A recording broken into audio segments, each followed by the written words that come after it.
Hey, good morning, my friends. It is day 2 of Relationship Rockstar 2020, and we've got a fun game we're going to talk about today once we get started here.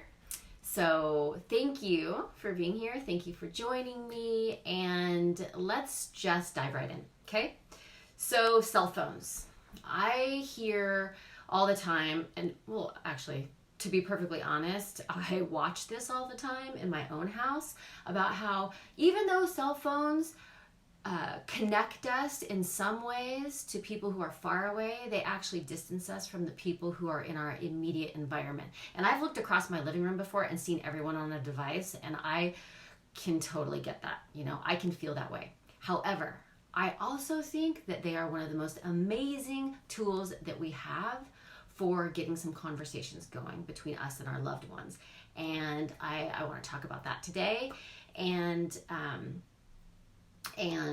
let's get started. Okay. If you don't know me and you haven't seen a video with me before, my name is Stacy Rocklein, and I'm a relationship literacy coach, and I'll be your coach for this challenge, this 7-day free challenge that some of you may have joined, and maybe you're just seeing this video because it happened across your screen, and you can still join us at relationshiprockstar.com. You can get your free downloadable workbook that goes along with all of our trainings. Oh no, the light never makes that work. Anyway, other things you need to know about this challenge besides the fact that it's free. It's for everybody. It's light. It's just a way for us to get focused on our relationships as we start this year, because frankly, I think that's the most important thing that we have in our lives. So that's how you get the workbook. I'm coming on here every day at 9 a.m. Mountain on my page to do some trainings. Please share these videos with anybody that you think might find them useful. I mean, spread the love, okay? This is what we need in our world, is stronger connections with the people in our lives. Invite your friends to join. It's completely open all week long. I don't know how long the videos will be up, so make sure that you get people in here this week so that we can all get closer to each other. So let's talk about cell phones again. I want to share a really quick story with you about why I think this is such a powerful tool.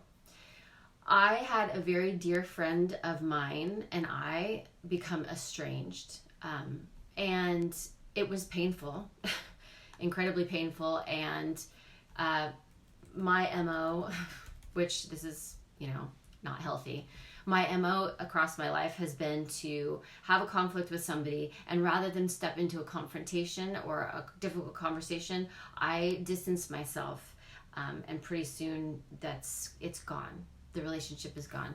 And this happened to a dear friend of mine, and it was heartbreaking. And frankly, I went through a period of grieving over it that was painful. But I never lost hope in the relationship. And I wanted to apologize, and I couldn't figure out how to do that. I was chicken, basically. But because of cell phones, I eventually was able to reach out with a text and to apologize for, what I felt that I had done wrong. And we have been able to get started on the next phase of our relationship. And that's choking me up a little bit, but that's huge to me, right? I don't want to lose touch with the people that I care about. And to be able to bring someone back into my life because of this tool means that it's something powerful for our relationships. And I want you to be able to use it too. So, little emotional sidestep there. That's my plug for why these can be helpful for us. But first, we kind of have to talk about conversations, because the title of this training was How to Text Your Way into Someone's Heart.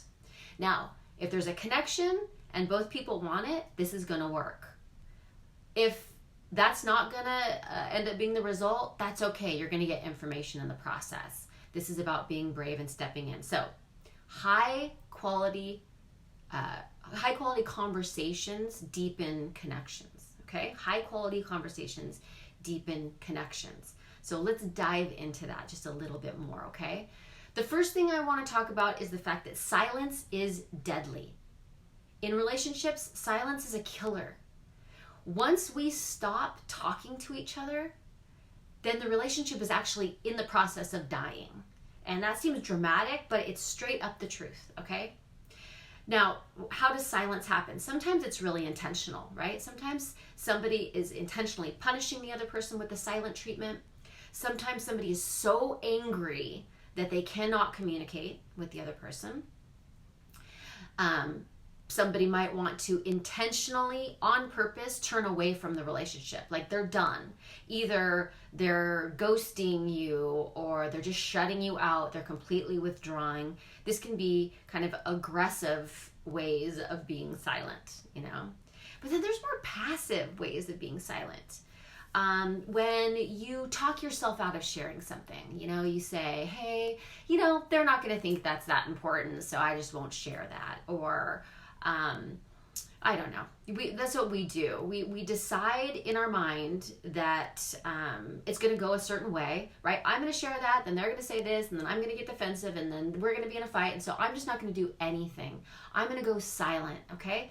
So this is a little bit more of a passive silence, but silence is deadly in a relationship, and so it's really important that we note that and we kind of work against that.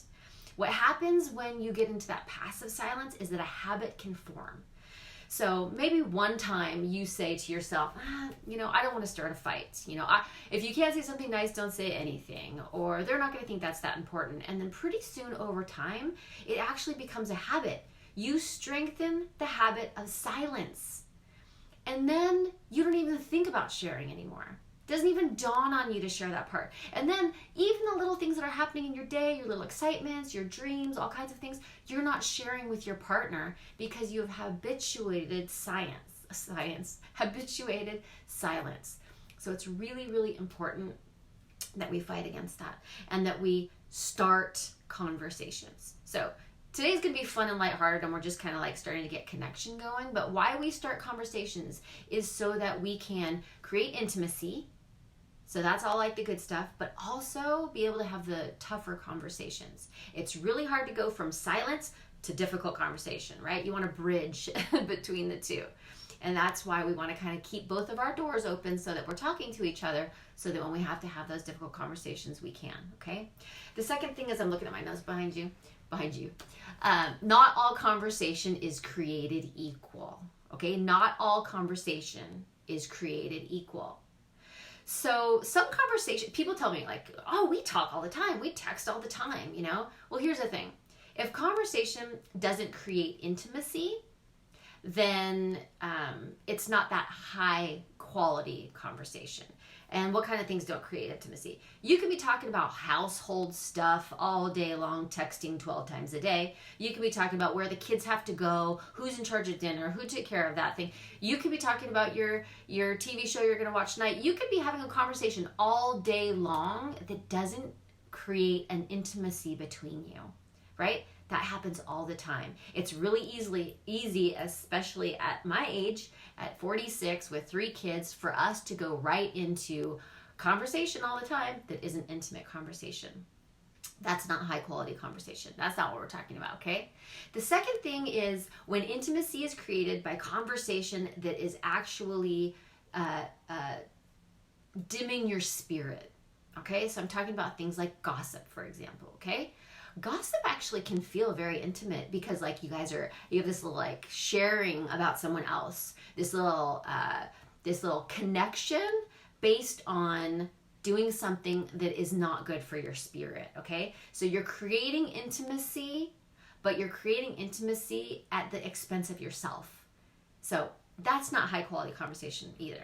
High quality conversation that deepens our connections, that creates intimacy, is when we share ourselves, when we're vulnerable with somebody, when we share our emotional experience and we feel emotions in front of somebody. And we're going to talk about intimacy in a couple of days, more length, but that's the high quality conversation that we're moving towards. So today we're just about like get it started, but like that's what we want. We want to be able to say to somebody, hey, this is how I feel, right? I have a dear friend of mine who, like, that's her job.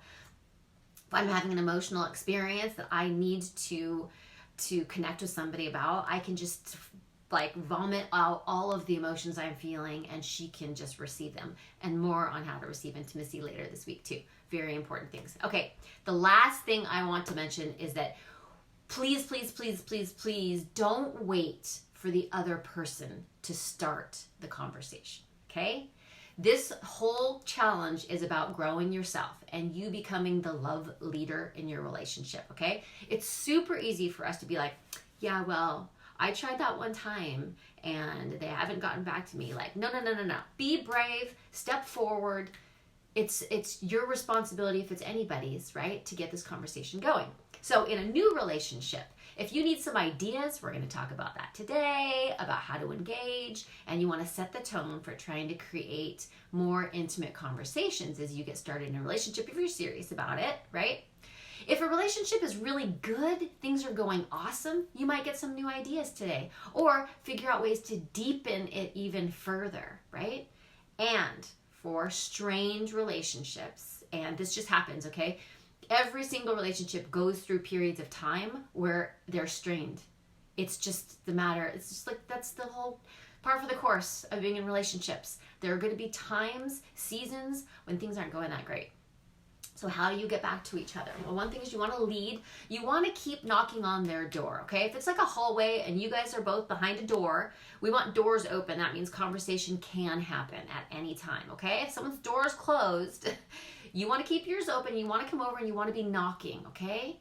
Knock, keep knocking until you get one of two things. You either get an open door where they finally open up and they accept your attempt to start a conversation, okay?